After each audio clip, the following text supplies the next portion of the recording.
All right, so as I said, going forward, we're no longer going to be using the var keyword. If you want to, you can go back to your var testing code and swap out your var declarations for let or const, depending. It's a good exercise, kind of just make you start using it, but as we're using it every day, you will get used to it quickly. Before we introduce let and const, let's talk briefly here about scope and job. So have we talked about scope at all yet? I know I haven't talked about scope a little bit. What do you remember from that? How is var scoped?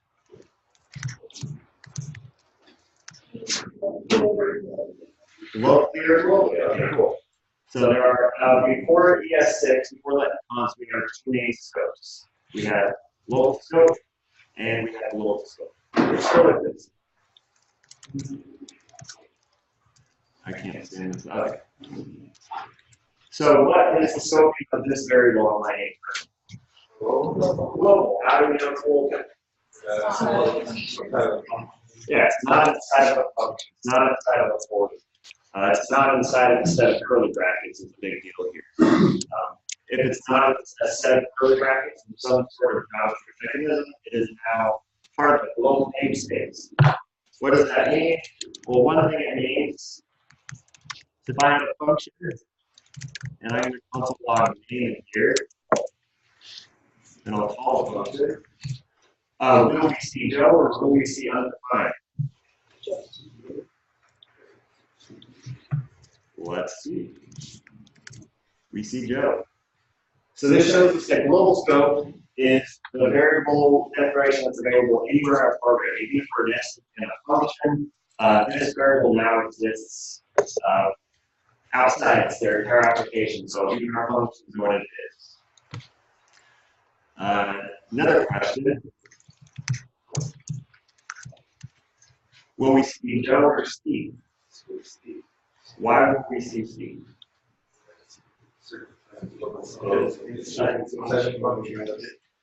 Yeah. Yeah, it looks where it's inside the function. It doesn't find anything. I mean, yeah. Exactly. Yeah. A locally scoped variable, meaning it's inside of the brackets, is the first place that a local statement is going to look for. So this console log is first going to look locally. Is there a variable called name inside of this in the scope? If not, it will look outside. But if it does find it, we're getting Steve. Okay. Third question on this. Console.log name. So we know we're going to see Steve here. What are we going to see here?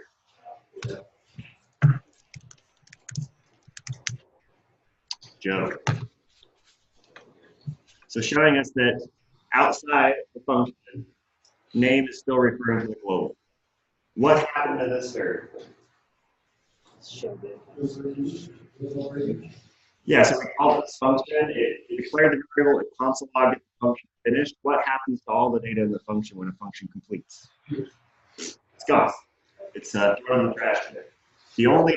What's the only way to get data out of a function before it's all wiped out? Return. So in this case, now name can exist. And it's still you can call the function and not say anywhere it returns anywhere. But this, let's see here. I'll say var new name equals this. Let's look at this function for a second. Will new name console log your Joe?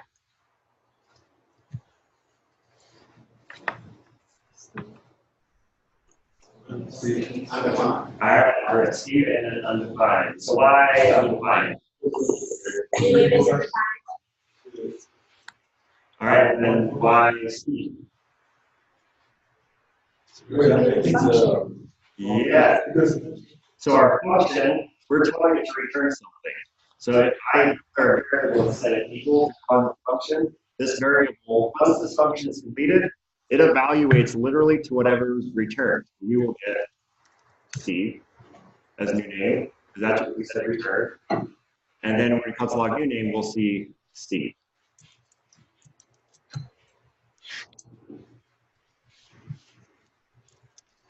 But does our global variable still exist? Yeah.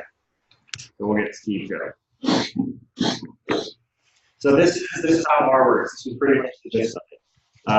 A little bit deeper into var, just to see one more aspect of this. Let's create a function, my other function. Inside of it has an if statement that says if 2 is equal to 2, var age equals 20. And then I will const log age.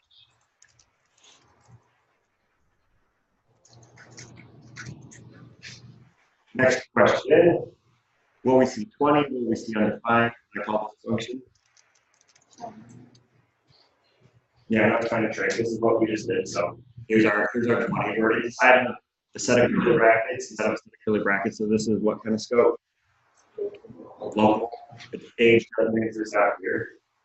Well, what if I take this and move it down outside of the if statement? Now what will we see?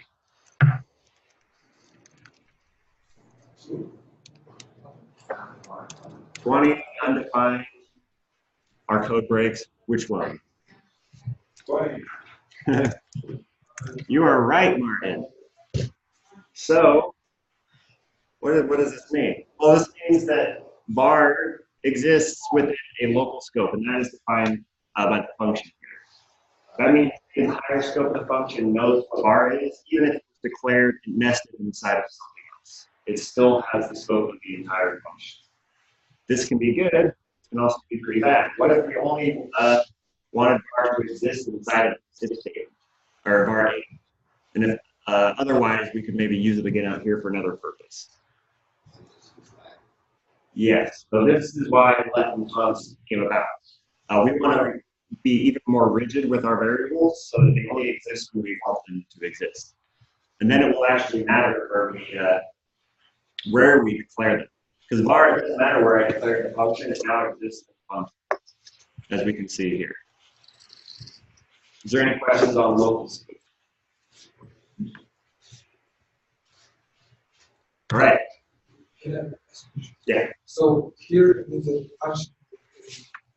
So that whole column is radio because we they're very problem. That is assigning value to more the point of this is the fact that var is declared between these two brackets. It exists everywhere within these two brackets. If that's what you're saying. That's more of the point of it. This is more of looking at like returns and such, but yeah, this will exist anywhere inside. So, for example, if declared the var union and there's a value and there's exact one function, so it will return to a global variable. This one? Yeah. So this one, yeah, this is now a global variable. Yeah, new name. So I call the function, returns Steve, and this is going to declare this outside of a function, and the name is global, just like the name is global. But if I also log age down here, what would I get?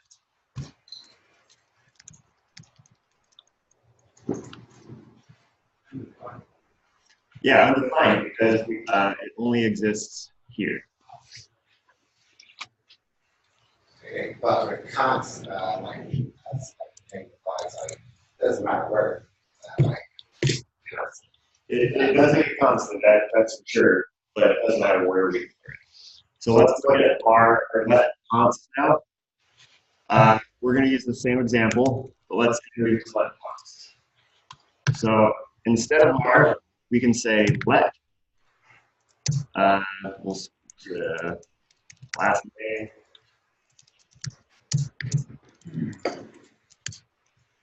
Actually, that's not going to let. We're going to use age again here. Let age equals 20. And then a constant name, first name. So I'm trying not to duplicate my variables because it'll break. All right, so these are now the two options we have for declaring variables.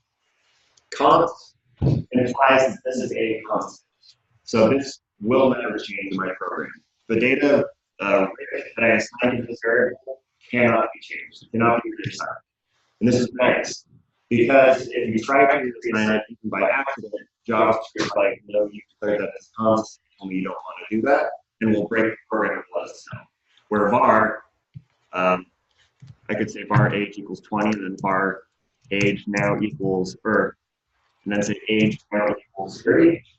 Var isn't going to care. Sure, reassign it. We could even say now age equals string Sanchez. It doesn't care. We can change var to whatever we want, and that's a little dangerous as our apps get very complex. It's easy to lose track of what we're doing and accidentally introduce these types of bugs where we're deleting the data we actually need. So, constant can never change, but let can be reassigned.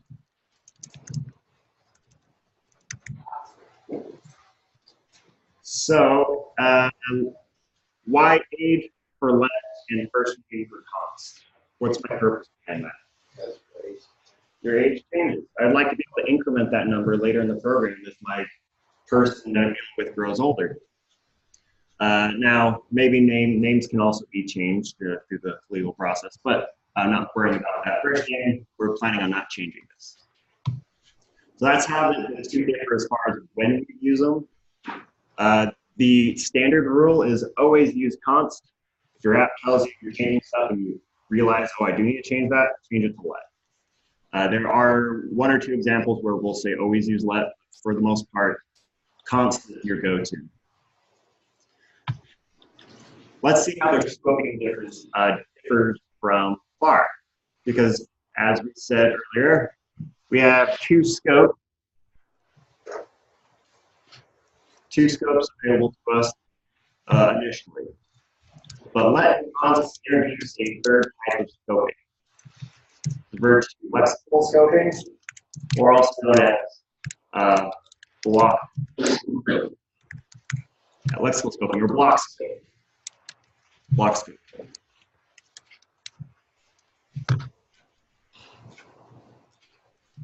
So I'm going to just simply, again, when we ran this function, we saw 20 console log here. I'm going to change this to let. So what are we going to see? 20, undefined, code break. We don't know. 20. Oh, because I declared it up here. Sorry, that was a bad example. It was looking globally. Because behind the scenes, it did not find it locally. That's why what just happened. Let's run it again with what I intended. It breaks.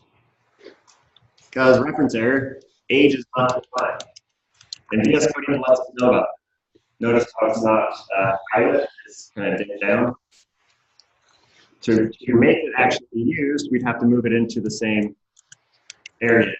Now it highlights what we're talking about. So lexical scoping or block scope refers to the nearest set of curly brackets. So if I declare a variable in here, even though we're still in the function, that period will still live in the most recent set of brackets. Now you may think that makes it more complicated, but really it's quite a bit. This is a little bit of a shift in how you declare your variables. So my question is, if this is our function, whoops, where do I need to declare the variable age to have this function work? I still want to assign age to 20 only if 2 equals 2. Well, I mean, the function was like the first line. Yeah, so I don't want to declare it here. I can declare it up here because now age exists within this set of brackets. Then 2 equals 2, I will then assign age to be 20. That way, it's declared, it's assigned, and then I can still console log it.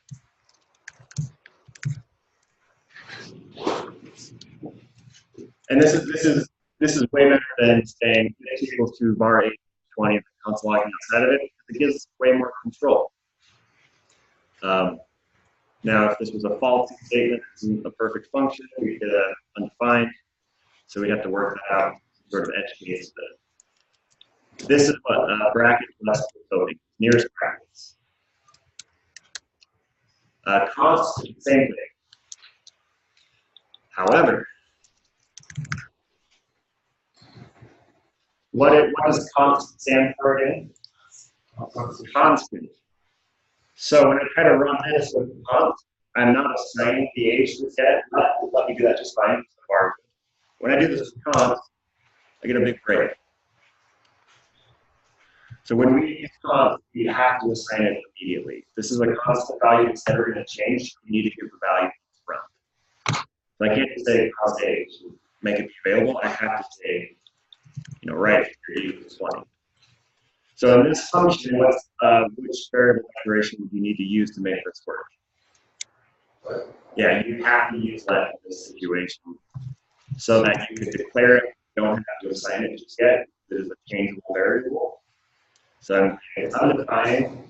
Now it hasn't assigned it. And now show it. Another nice thing about const is I say const age equals 20, and then I say age equals 30. Yeah, it's a no-go because we said no, this should be constant, and the error we get is assigned to a constant variable.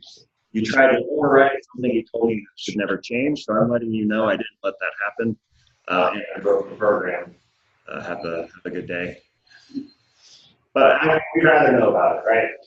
And these error messages are very clear. If we're going to read them, we'll just see the error, and then up above and down below, we'll see where it occurred. In my FDS file, line 30, space number 9, probably right here.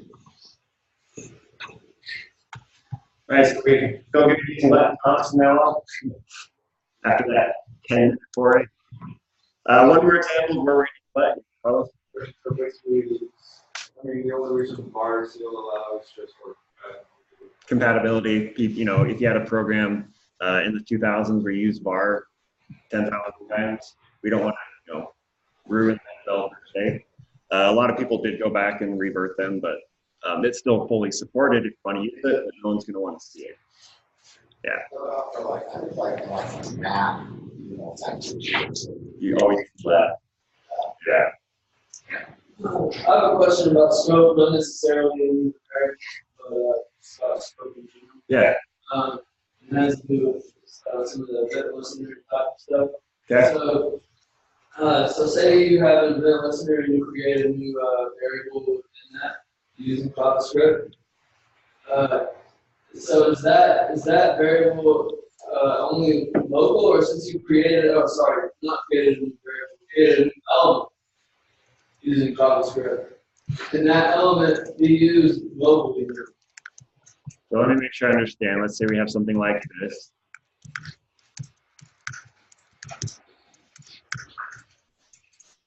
Can we say something like let equals 20? Are you asking does this now exist out here? No, I meant to say element. So if you did, yes. What do we think? Does this variable exist right now?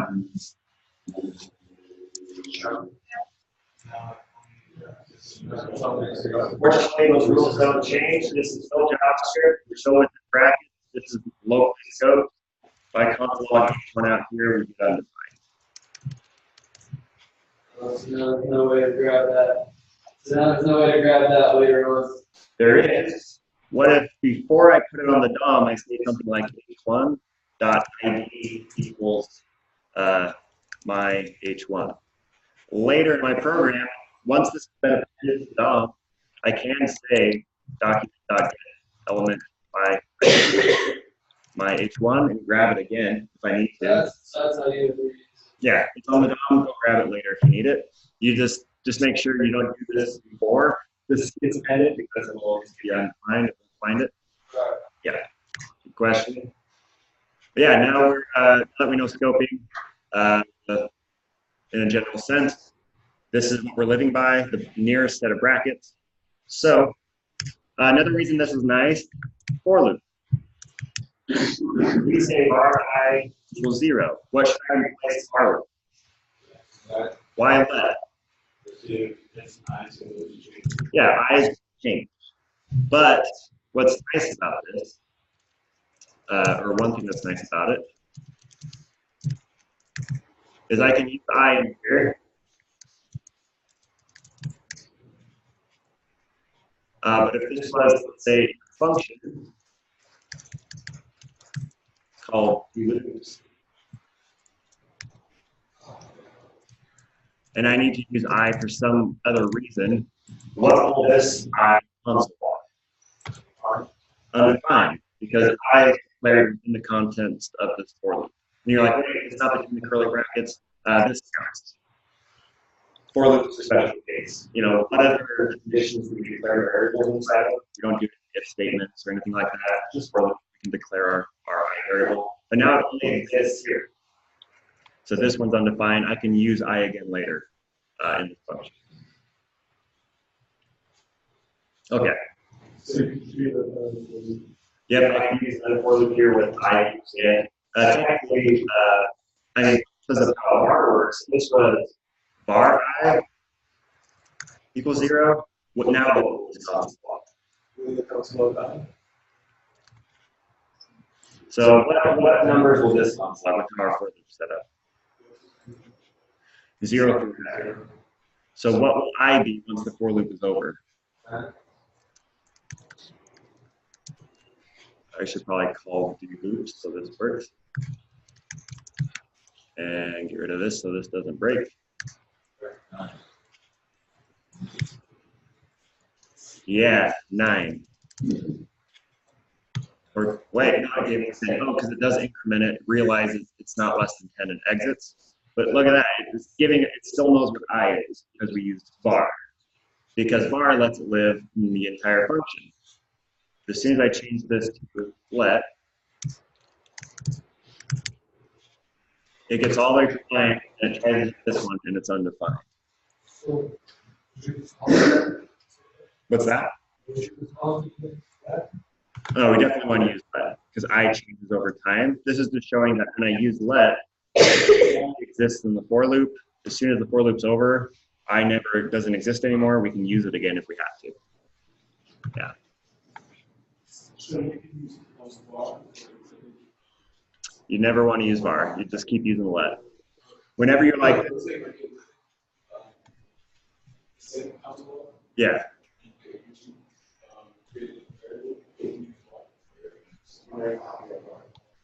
Yeah, no, you'll always use let from now on, let and const. I know it's like, wait, but I hate var.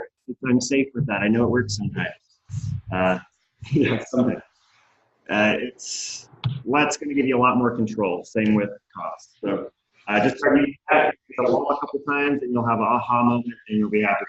So, get ready for the wall, or aha right after, or shortly after, maybe next Tuesday, whenever it happens.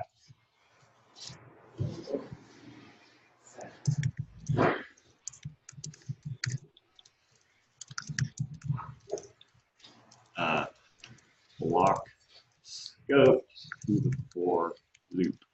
Okay. We will revisit this, but I just want to bring it up today.